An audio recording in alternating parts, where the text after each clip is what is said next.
بسم اللہ الرحمن الرحیم۔ السلام علیکم ورحمۃ اللہ وبرکاتہ۔ نحمدہ ونصلی علی رسولہ الکریم، اما بعد۔ نماز کے بعد تسبیح پڑھنے کا ثواب، نماز کے بعد کی تسبیحات۔ محترم ناظرین، ہمارا اعمال نامہ گناہوں سے بھرا پڑا ہے، لیکن اللہ پاک فرماتا ہے گناہ کر کے مایوس نہ ہونا، تھوڑا شرمندہ ہو جانا، تھوڑا رو لینا، معافی مانگ لینا، نیک عمل بھی کر لینا، میں سارے گناہ معاف کر دوں گا، مجھے کوئی پرواہ نہیں۔ گناہوں سے پاک صاف ہونے کے لیے، گناہوں کو دھونے کے لیے نبی اکرم صلی اللہ علیہ وسلم نے ایک نہایت آسان عمل بتا دیا ہے، لیکن یہ عمل صرف وہی انسان کر سکتا ہے جو نماز پنجگانہ کا پابند ہے، اس لیے کہ یہ عمل نمازوں کے ساتھ ہی خاص ہے۔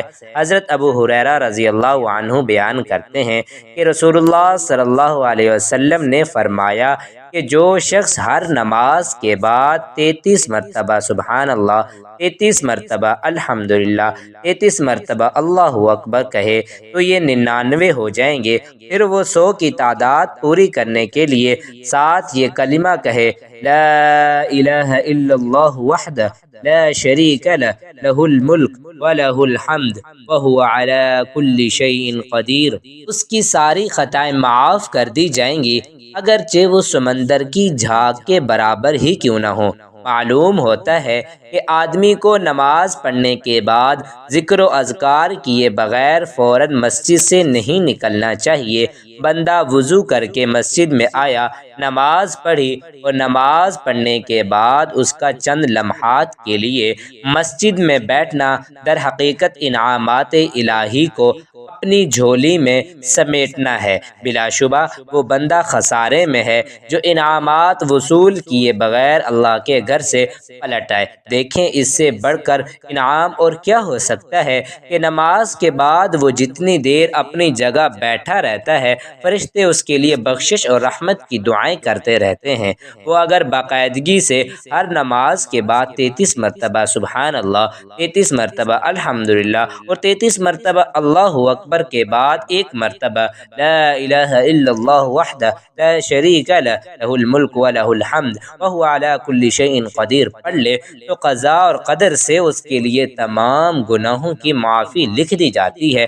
بلکہ اگر کوئی چاہتا ہے لیکن اللہ اس کی راہ میں صدقہ خیرات کیے بغیر صدقہ کرنے والوں سے بڑھ کر اجر و ثواب مل جائے تو اسے ہر نماز کے بعد مذکورہ عمل محبت و خلوص سے کر لینا چاہیے۔ اللہ رب العزت اسے اجر و ثواب میں مال والوں سے بھی بڑھا دیں گے۔ ایک ایسی تسبیح جسے پڑھنے میں زیادہ ٹائم نہیں لگتا اور پڑھنے میں مشکل بھی نہیں ہے، لیکن اس چھوٹی سی تسبیح پر اللہ تعالیٰ کیا ثواب عطا کرتا ہے، کتنا اجر عطا کرتا ہے، اللہ تعالیٰ کے نبی صلی اللہ علیہ وسلم نے یہی بتایا ہے۔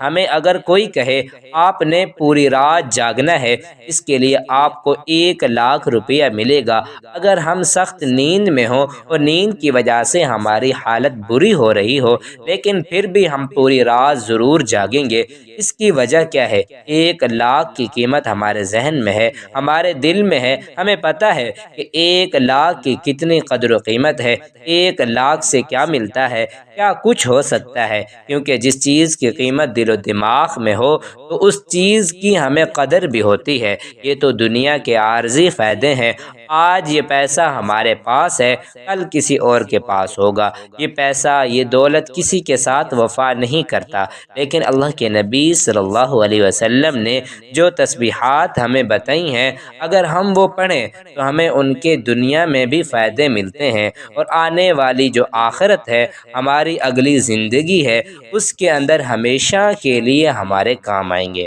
صحیح مسلم کے اندر ایک حدیث ہے کہ اللہ کے پیارے نبی صلی اللہ علیہ وسلم نے فرمایا، کیا تم میں سے کوئی آدمی اس بات سے عاجز ہے کہ وہ ہر روز ہر دن 1,000 نیکی حاصل کر سکے؟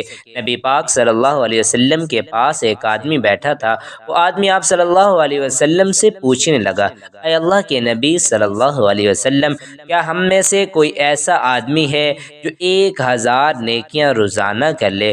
تو آپ صلی اللہ علیہ وسلم نے فرمایا، جو آدمی 100 مرتبہ سبحان اللہ کہے تو اس کے لیے 1000 نیکیاں لکھ دی جاتی ہیں اور اس کے 1000 گناہ مٹا دیے جاتے ہیں۔ اس کے لیے آپ صلی اللہ علیہ وسلم نے کوئی لمبا ذکر نہیں بتایا، بلکہ کیا فرمایا؟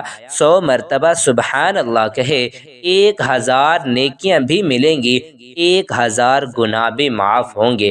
نیکیاں کمانے کا کتنا ہی آسان طریقہ ہے، 100 مرتبہ سبحان اللہ پڑھنے پہ کتنا وقت لگتا ہے، لیکن اس کا اجر کتنا زیادہ ہے۔ اگر اس اجر کی قدر و قیمت ہمارے دل میں ہوگی، ہمیں پتہ ہوگا کہ اس اجر سے کیا ملے گا، اللہ ملے گا، جنت ملے گی، تو پھر ہم 100 مرتبہ تو کیا زیادہ سے زیادہ سبحان اللہ پڑھیں گے، کیونکہ سبحان اللہ پڑھنے کا ثواب ہی ثواب ہے۔ تو اس لیے آپ بھی روزانہ زیادہ نہیں تو کم از کم 100 مرتبہ سبحان اللہ پڑھ لیں، ایک حدیث پر عمل بھی ہو جائے گا اور ثواب بھی مل جائے گا۔ محتاج اور نادار لوگ نبی اکرم صلی اللہ علیہ وسلم کے پاس آئے اور کہنے لگے، مالدار دولت مند لوگوں نے بلند درجات کما لیے اور ہمیشہ ہمیشہ کا چین لوٹ لیا، اور ہماری ہی طرح نماز پڑھتے ہیں، ہماری ہی طرح روزے رکھتے ہیں، اور ان کے پاس مال و زر اس کے علاوہ ہے جس کے ساتھ وہ عمرہ کرتے ہیں، جہاد اور صدقہ کرتے ہیں، اور ہم محتاجی کی وجہ سے ان کاموں کو نہیں کر سکتے۔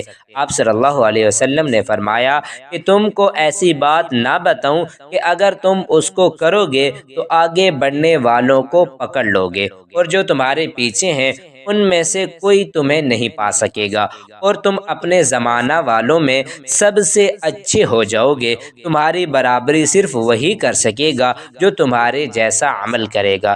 تم ہر نماز کے بعد 33 مرتبہ سبحان اللہ، الحمدللہ اور اللہ اکبر کہہ لیا کرو۔ پھر ہم لوگوں نے اس حدیث میں اختلاف کیا، بعض لوگ کہنے لگے سبحان اللہ 33 بار، الحمدللہ 33 بار، اللہ اکبر 34 بار کہنا چاہیے۔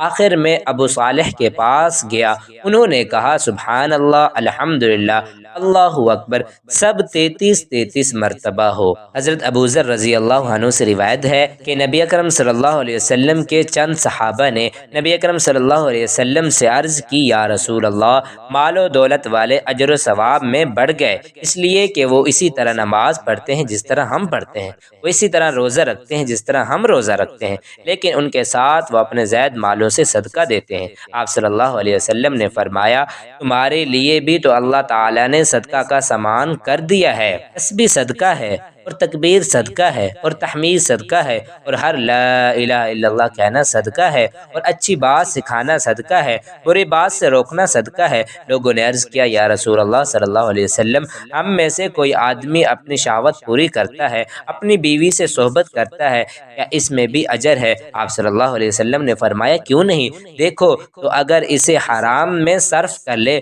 تو کیا اس پر وبال نہیں ہوگا؟ اسی طرح جب حلال میں صرف کرتا ہے تو ثواب ہوتا ہے۔ اور مذکورہ تعداد میں تسبیحات و تکبیرات پڑھنے کا ایک اور فائدہ یہ ہوتا ہے کہ آدمی اگر رات کو سونے سے پہلے اس عمل کو دہرائے تو اس کی دن بھر کی تھکاوٹ کا فوراً ختم ہو جاتا ہے، نئے سرے سے حشاش بشاش ہو جائے گا۔ حضرت علی رضی اللہ عنہ سے روایت ہے کہ حضرت فاطمہ رضی اللہ عنہا نے یہ شکوہ کیا کہ چکی پیسنے سے ان کے ہاتھ پر نشان پڑ گیا ہے۔ نبی اکرم صلی اللہ علیہ وسلم کے پاس ایک غلام مانگنے کے لیے آئیں، اتفاق سے نبی اکرم صلی اللہ علیہ وسلم نہ ملے تو انہوں نے حضرت عائشہ رضی اللہ عنہا سے اپنے آنے کا مقصد بیان کر دیا اور چلی آئیں۔ نبی اکرم صلی اللہ علیہ وسلم تشریف لائے تو حضرت عائشہ رضی اللہ تعالی عنہا نے آپ سے حضرت فاطمہ رضی اللہ تعالی عنہا کے آنے کا ذکر کیا۔ حضرت علی رضی اللہ عنہ بیان کرتے ہیں کہ نبی اکرم صلی اللہ علیہ وسلم ہمارے پاس اسی وقت تشریف لائے جب ہم اپنے بستروں میں سونے کے لیے جا چکے تھے۔ میں نے آپ کو دیکھ کر اٹھنا چاہا، لیکن آپ صلی اللہ علیہ وسلم نے فرمایا، اٹھو نہیں، اپنی جگہ رہو۔ آپ تشریف لا کر ہم دونوں کے بیچ میں بیٹھ گئے۔ میں نے آپ صلی اللہ علیہ وسلم کے پاؤں کی ٹھنڈک اپنے سینے میں محسوس کی۔ آپ صلی اللہ علیہ وسلم نے فرمایا، میں تم دونوں کو ایسی ترکیب نہ بتاؤں جو تمہارے لیے ایک خدمتگار سے بڑھ کر ہو۔ جب تم دونوں اپنے خوابگاہ میں اپنے بچھونوں پر جانے لگو تو 33 مرتبہ اللہ اکبر کہو، 33 مرتبہ سبحان اللہ کہو، اور 33 مرتبہ الحمدللہ کہو۔ یہ عمل تمہارے لیے ایک خدمتگار ثابت ہوگا۔ اللہ پاک سے دعا ہے کہ اللہ پاک ہمیں زیادہ سے زیادہ ذکر و اذکار کرنے کی توفیق عطا فرمائے۔ آمین ثم آمین۔